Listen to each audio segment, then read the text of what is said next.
Selamat datang, salam keseimbangan, salam equilibrium, dan salam sehat selalu. Kali ini kita akan mencoba untuk membahas persamaan akuntansi. Secara spesifik, kita akan mencoba untuk mencatat transaksi ke dalam persamaan akuntansi. Bagaimana pencatatan transaksi ke dalam persamaan akuntansi? Mari kita simak uraiannya. Diketahui contoh soal seperti yang tertera di dalam layar monitor. Pada tanggal 1 Juli 2021, Anissa membuka sebuah kantor pengacara. Berikut ini adalah transaksi yang terjadi selama bulan pertama operasi perusahaan tersebut. Kita bisa melihat ada beberapa transaksi. Kemudian kita lanjutkan. Ada beberapa transaksi yang berkaitan dengan pendirian badan usaha tersebut. Nah, sekarang kita akan mencoba untuk mencatat transaksi tersebut ke dalam persamaan akuntansi.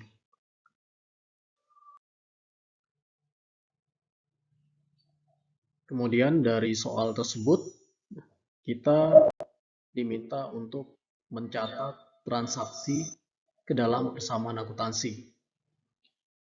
Kita langsung masuk ke soal. Yang pertama, menyerahkan kas sebesar 10 juta sebagai setoran modal. Artinya, perusahaan akan menerima kas sebesar 10 juta sebagai modal awal. Maka dalam persamaan akuntansi kita catat harta yang berupa kas bertambah sebesar 10 juta. Kemudian modal juga bertambah sebesar 10 juta. Jadi perlu diingat bahwa setiap transaksi itu minimal menyebabkan adanya dua perubahan. Dalam hal ini, transaksi yang pertama ada perubahan harta yang berupa kas bertambah dan modal bertambah.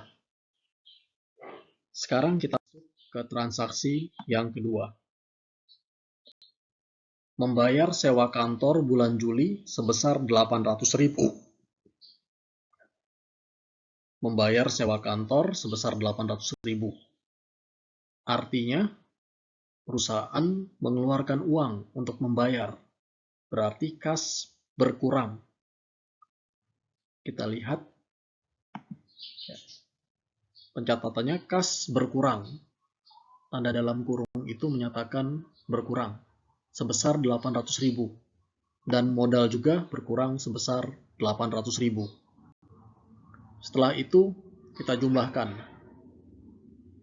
Kas sebesar 9.200.000 dan modal sebesar 9.200.000, yaitu diperoleh dari 10 juta dikurangi dengan 800.000. Tadi di awal kita menerima kas sebesar 10 juta, kemudian ada pengurangan untuk membayar biaya sewa sebesar 800.000, sehingga kas menjadi 9.200.000. Kemudian kita masuk ke transaksi yang ketiga, atau transaksi nomor 3. Membeli peralatan kantor secara kredit seharga 3 juta. Kita membeli peralatan kantor, maka di kolom peralatan akan bertambah karena kita membeli peralatan. Berarti peralatannya bertambah sebesar 3 juta. Nah, peralatan tersebut ternyata kita beli secara kredit. Artinya kita membelinya dengan cara berutang. Maka utang kita juga bertambah sebesar 3 juta. Setelah itu, kemudian kita jumlahkan lagi. Kasnya tetap 9.200.000, piutang usaha masih kosong, peralatan tetap 3 juta, utang bank masih kosong, utang usaha 3 juta, dan modal 9.200.000 rupiah.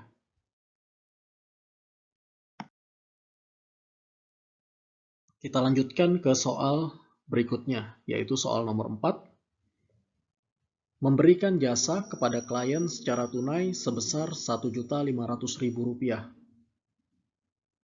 Memberikan jasa yang dilakukan secara tunai. Artinya, kita akan menerima pendapatan jasa secara tunai. Kas akan bertambah.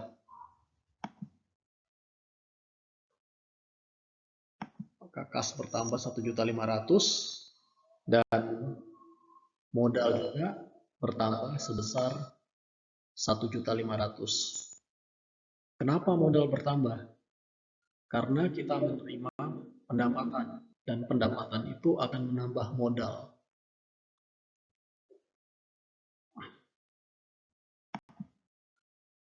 Kita jumlahkan, kasnya 10.700.000 dari 9.200.000 ditambah 1.500.000. Piutang usaha tetap, peralatan tetap 3 juta, utang usaha tetap 3 juta, dan modal 10.700.000.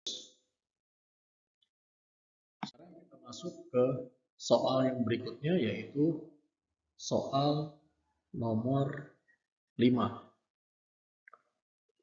Meminjam uang dari bank sebesar 700.000. Kalau meminjam uang, maka uang kita akan bertambah. Tetapi di lain pihak, timbul juga yang namanya utang. Demikian juga dengan transaksi ini, maka kas akan bertambah sebesar 700.000. Karena kita meminjam uang, maka kas akan bertambah. Dan juga timbul yang namanya utang bank. Karena kita meminjam uang dari bank, berarti kita punya utang atau kewajiban terhadap bank tersebut yang harus kita penuhi suatu waktu. Setelah itu kita jumlahkan, ya, kasnya 11.400.000 dari 10.700.000 tambah 700. Ya.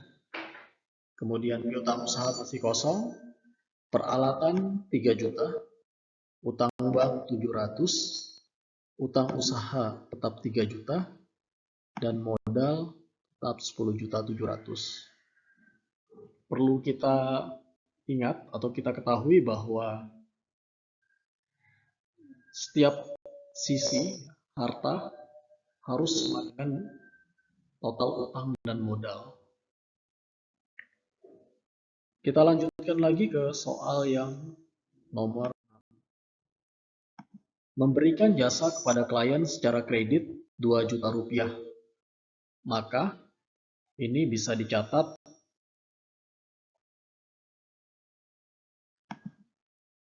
piutang sebesar 2 juta dan modal sebesar 2 juta. Kenapa seperti itu pencatatannya? Karena kita memberikan jasanya secara kredit. Artinya kita memberikan jasa tapi klien belum membayar kepada kita. Jadi timbul yang namanya piutang.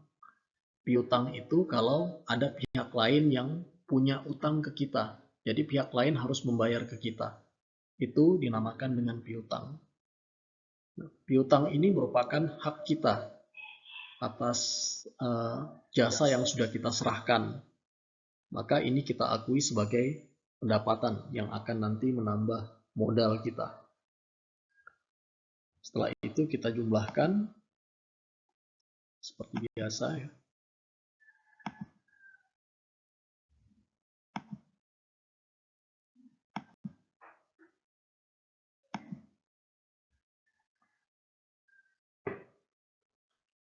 Lalu kita lanjut ke soal yang berikutnya.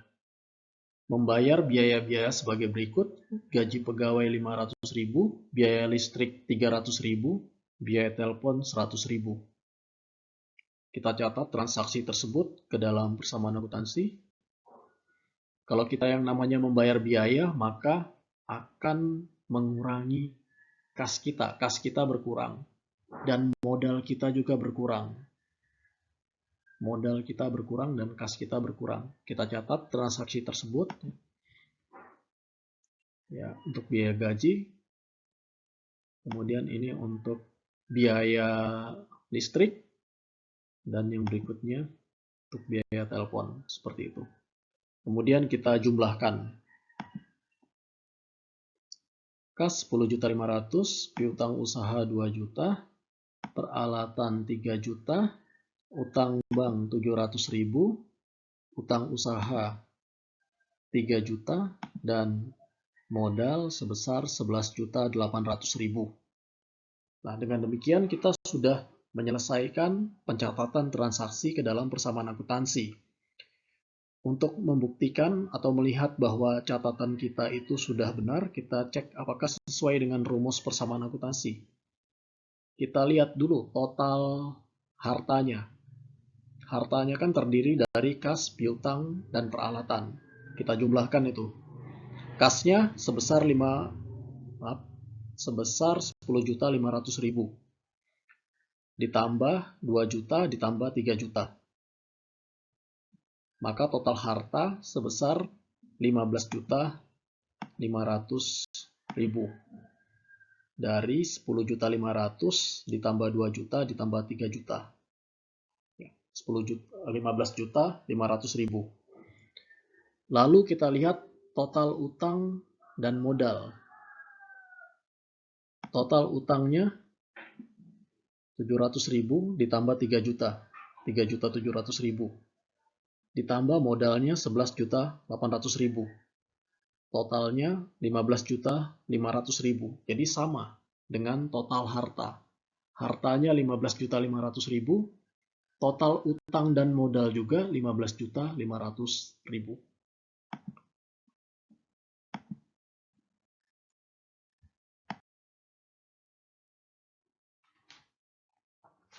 Demikian uraian singkat mengenai pencatatan transaksi ke dalam persamaan akuntansi. Semoga bermanfaat. Akhir kata, terima kasih atas perhatiannya. Apabila ada pertanyaan, bisa disampaikan di kolom komentar. Salam keseimbangan, sampai jumpa, salam equilibrium, dan salam sehat selalu.